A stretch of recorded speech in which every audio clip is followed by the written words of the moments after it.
Welcome to the Kennecott Mill in Wrangell St.Elias National Park.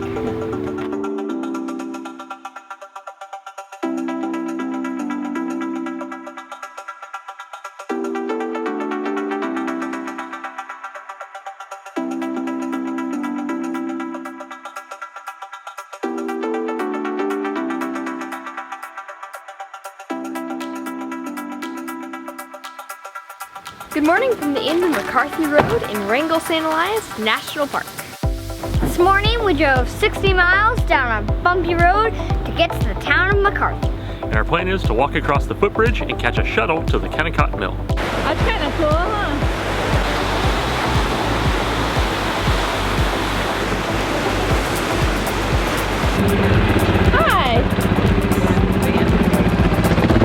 There are only two roads that come into this national park. The one we took today was the McCarthy Road, and it brings you to the towns of McCarthy and Kennecott, both of which we're going to explore today. This national park is actually the largest national park in the whole country. It's actually 6 times bigger than Yellowstone National Park. And it's the home of Mount St. Elias, which is a mountain that is 18,008 feet tall. Mount St. Elias is the tallest mountain in the park, and 9 of the United States' 16 tallest mountains are here.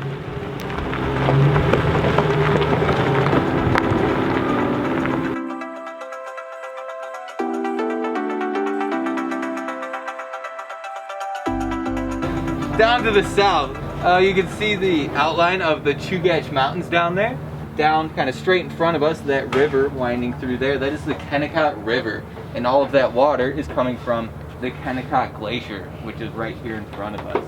And all of those rocks and those hills, all that gravel stuff, a lot of people think that is mine tailings, but it's not. That is all glacial moraine, which is debris that was plowed up as the glacier was moving down the valley. And then continuing up valley, you can make out Mount Blackburn way back there. It is the biggest mountain we can see from here. 16,390 feet above sea level. We're taking a tour of the town of Kennecott and the mill. This was started back in the late 1800s because they discovered copper here when the first explorers from the US came up after we had purchased the Alaskan Territory.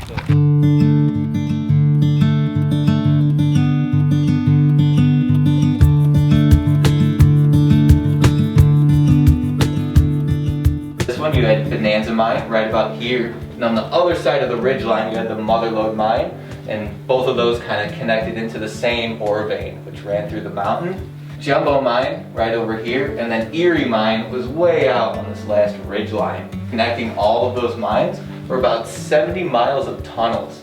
So all of the copper ore that would have been mined from Erie, Jumbo, and Glacier would have made its way down to the Jumbo Mine tramway, down to the mill building. Miners up in these mines, there would have been about 250 of them distributed through all 5, and they would live up there. They had just bunkhouses up there, so they would just stay up there. But if a miner wanted to get down to Kennecott, that's about 4,500 vertical feet. So that's a very, very long hike to get all the way down. So what they would do, jump in one of the copper ore buckets and ride the tramway down to Kennecott. They used to mine copper here, and we found some pieces on the ground that were left over from when they mined copper here, and you can actually find it in just this gravel. Neonish green or like a dark rich blue color. Ooh, copper. It's like a blue rockish.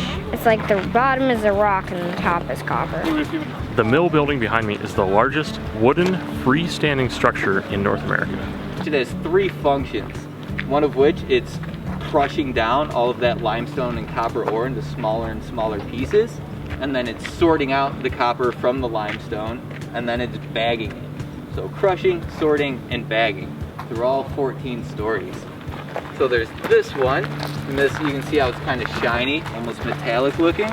So this is a 3rd form of copper called chalcocite, and the green stuff, if you guys found any, is called malachite, and the blue stuff is azurite. So this is what they would have to crush down into smaller and smaller pieces to get all of that copper out. And one of the main ways they would separate these two, the limestone and the copper, is with shaker tables. There's about 3.5 stories of nothing but shaker tables up there. Daddy found another piece. It's blue and green.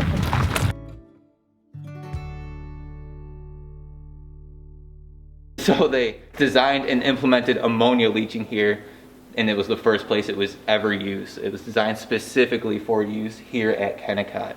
Leaching, if you're not familiar with it, is a process of introducing a chemical to your mixture, in this case limestone and copper, and trying to dissolve one of those components of your mixture, leaving the other one. So a way to separate the two. So if we come back this way, kind of get an idea of how this was all working. Big tanks back there, and that's what they would fill up with those mine tailings and add ammonia to. And then the copper ore would dissolve into the ammonia. Then they would pump that ammonia and copper mixture into these big tanks here, and blast it with some steam to evaporate that ammonia, and you'd be left with all of your copper in these tanks. This dirt road that I'm walking on and the road that we drove up on is the original site of where the railroad tracks were laid for the train to run on.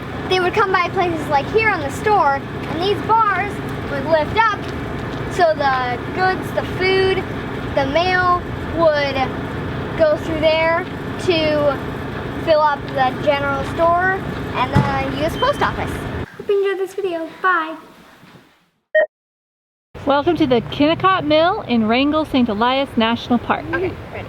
3, 2. Welcome to the Kennecott Mill in Wrangell St.Elias National Park. That was good. That was a long one. Yeah, super long one. And this smaller building here off to your right, this is the old train depot. And I just like to point out the sign where it says to Chitna, 64 5/10 of a mile. And then to Cordova, 196 9/10 of a mile. So everyone knows what 5/10 of a mile is, right? It's half a mile. They just like to be very specific but not reduce their fraction. I think it's just a rock. Yeah, I think that's just a rock too. Can I order some salt and some flour and some rice? Sure, that'll be 2 cents. Thanks, good deal.